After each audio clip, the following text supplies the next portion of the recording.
जोहार झारखंड, जय झारखंड। आदरणीय सांसद महोदय का कहीं संबोधन हो रहा था और उस संबोधन में महोदय इनडायरेक्ट रूप से मेरा नाम लिए बगैर मुझ पर कुछ चर्चा कर रहे थे और उन्होंने अंत में एक शब्द, एक वाक्य को कहने का कार्य किया। वह यह वाक्य था कि जाओ माँ से पूछ लो। हालांकि अगर हम गांव घर में अगर इस तरह के शब्दों का उपयोग करते हैं, वाक्यों का, कि माँ से पूछ लो, बाप से पूछ लो, तो हमें लगता है कि अशोभनीय शब्द होते हैं। और एक संसद महोदय के कंठ से इस प्रकार के वाक्यों का निकलना मुझे लगता है कतई शोभा नहीं। हम युवा हैं, हम सब आलोचना तीखा शायद कर लें, क्योंकि हम लोगों की उम्र 29 साल है। तो खैर, आपने हमारी माता की बीमारी जो थी उसमें इलाज के संबंध में कुछ कह रहे थे और आपने जैसे ही कहा कि जब माँ से पूछ लो, सच में हमने माँ से पूछा, क्योंकि हमने इससे पहले, और चूँकि उस वीडियो में आपने खुद कहा कि उसके पास टाइम नहीं था, उसकी माँ 3 महीना से बेड में पड़ी थी। तो सही बात है, आज भी मेरा वही कंडीशन है, मेरा आज भी वही रूटीन है। मैं घर नहीं जा पाता हूँ, माँ की क्या स्थिति मैं नहीं देख पाता हूँ। तो लिहाजा आपने जैसे ही कहा कि माँ से पूछ लो, मैंने पूछा कि जब आपका तबीयत ख़राब था तो आपसे मिलने कौन कौन आया था। तो मुझे जो बातें पता चली आज आपसे अपनी माँ से बात करने के क्रम में मैं शेयर करना चाहता हूँ। मैंने शुरू से कहा है कि मैंने कभी सच्चाई झारखंड वासियों से नहीं छुपाई। मैंने जगन्नाथ महतो के लिए प्रचार किया था, मैंने शहर स्वीकार किया। मैंने मथुरा प्रसाद महतो के लिए प्रचार किया था, मैंने शहर स्वीकार किया। और आज जो माननीय संसद महोदय के मुखारबिन से जो बयान आया है, मैं उस पर बात करना चाहता हूँ। तो जब मैंने माँ से पूछा तो मेरी माँ थोड़ा पहले भावुक हुई, क्योंकि जिस शख्स ने माँ को घर से लेकर अस्पताल गया तो उनका नाम स्वर्गीय सौरभ महतो है। आज वो दुनिया में नहीं है, प्रार्थना करते हैं। उनसे हमारी मित्रता है। हम गांव में नहीं थे, हम घर में नहीं थे, हम मामा घर में रह के आंदोलन कर रहे थे और वही लेकर गए थे। तो माँ ने घटनाक्रम बताया कि 2 लोग थे, सौरभ को पहचानती हैं और शायद जो सौरभ के साथ थे उनके जीजा थे, जिनके माध्यम से उनको अस्पताल लेके जाया गया। और कभी भी माननीय सांसद महोदय, आप दिल पे हाथ रख के कहिए, आपसे हमारी कभी ना टेलीफोनिक बात हुई है, ना कभी मैंने आपको मदद के लिए कहा था, कभी नहीं कहा। हाँ, सौरभ हमारे मित्र थे, उन्होंने जिद किया कि हम किसी प्रकार से मदद करेंगे, हम इलाज के लिए जिम्मा लेते हैं, तुम आंदोलन करो। लेकिन मुझे नहीं पता था उनके तार आपके साथ जुड़े हैं। लेकिन चूंकि आपने पूछा माँ से पूछ लो, मैंने पूछा और सारी जो भी बातें माँ ने बताई मैं बता रहा हूँ। तो जब उनको रांची के गुलमोहर नामक अस्पताल है, वहाँ एडमिट कराया गया और संभवतः स्वर्गीय सौरभ जो हमारे मित्र हैं, उनके जीजाजी से सांसद महोदय की शायद मित्रता है या फिर संबंधी हैं, जो भी है, मुझे उसकी जानकारी अभी तक ठीक से नहीं है। तो उस दरमियान आपके दल के भी लोग मिले माता से, क्योंकि सौरभ जी आप आज नहीं रहे हमारे मित्र, उनके जीजाजी आपके दल से थे। उसी दरमियान सिल्ली के पूर्व विधायक माननीय अमित महतो जी भी, उनके साथी चंचल जी आए थे, उनका भी सहयोग मिला। क्योंकि आप ही ने पूछा माँ से पूछ लो, तो मैंने पूछा और सारी घटनाओं को जानने का मैंने प्रयास किया। तो चंचल जी भी आए थे। तो सबसे पहले सांसद महोदय, सार्वजनिक तौर पर आपका बहुत बहुत आभार, बहुत बहुत धन्यवाद कि आपने हमारी माता का इलाज करवाने में सहयोग किया। अमित दादा का भी धन्यवाद, क्योंकि पता चला कि उनका भी योगदान था, चंचल दा आए हुए थे, उनका भी धन्यवाद।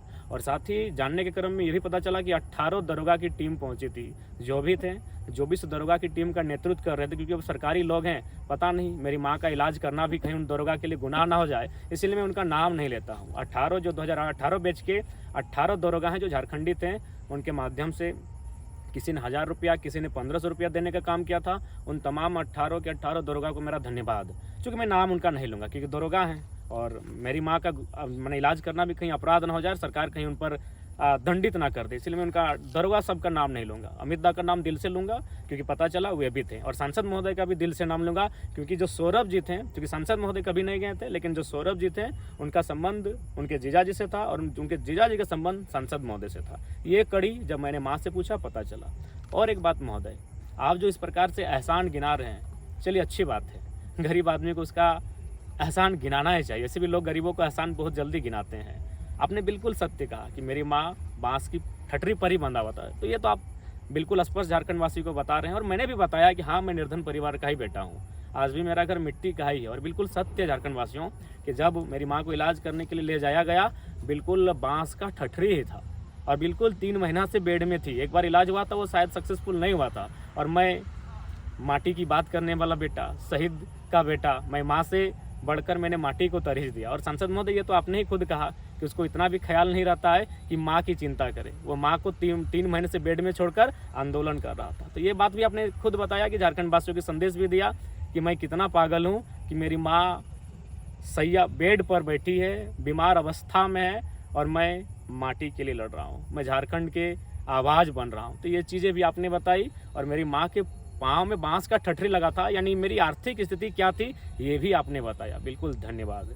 लेकिन हाँ, इस प्रकार जो आपने एहसान गिनाया, पता नहीं कितना उचित है नहीं है, एक संसद के गरिमामयी पद पर रहकर कितना उचित था नहीं था अलग विषय है।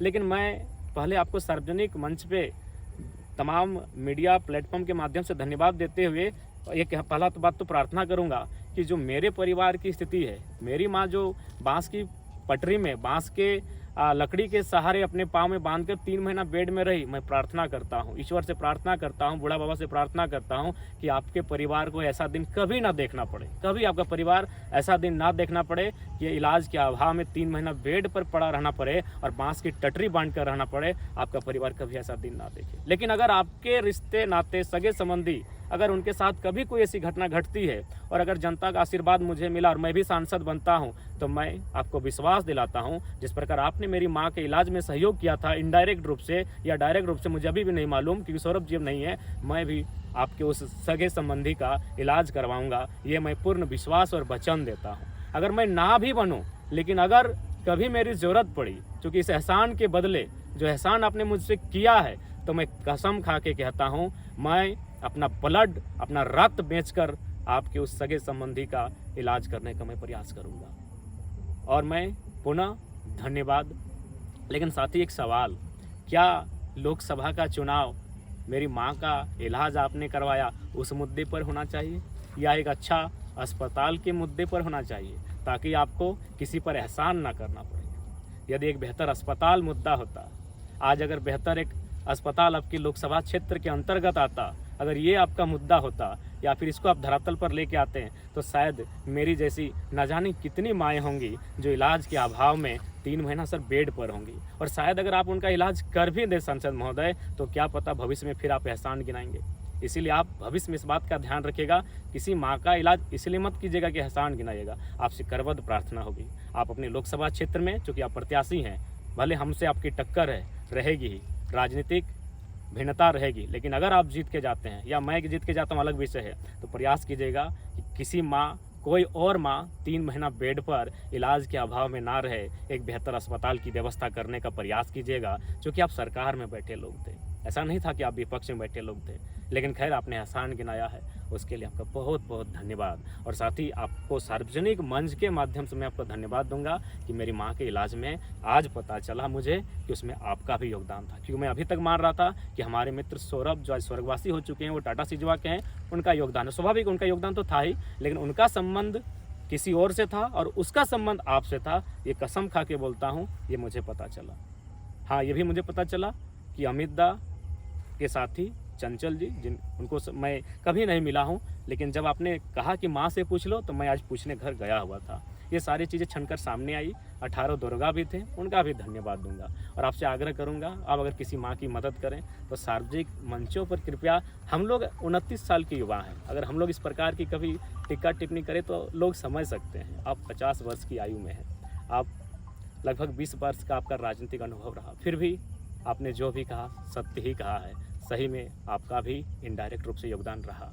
तो खैर, आपको पुनः एक बार बहुत बहुत धन्यवाद। और मैं पुनः प्रार्थना करूंगा कि जिस प्रकार जिस विकट परिस्थिति में आपने मेरे परिवार का, मेरी माँ का मदद किया है, मैं प्रार्थना करूंगा आपका परिवार ऐसा दिन कभी ना देखे, कभी भी ऐसा दिन आपका परिवार ना देखे। मैं ये प्रार्थना करता हूँ। धन्यवाद सांसद महोदय, और साथ ही धन्यवाद अमित दादा का भी।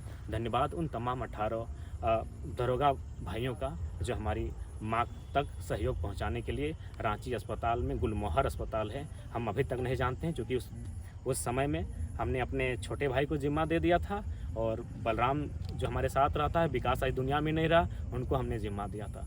पुनः धन्यवाद आपका।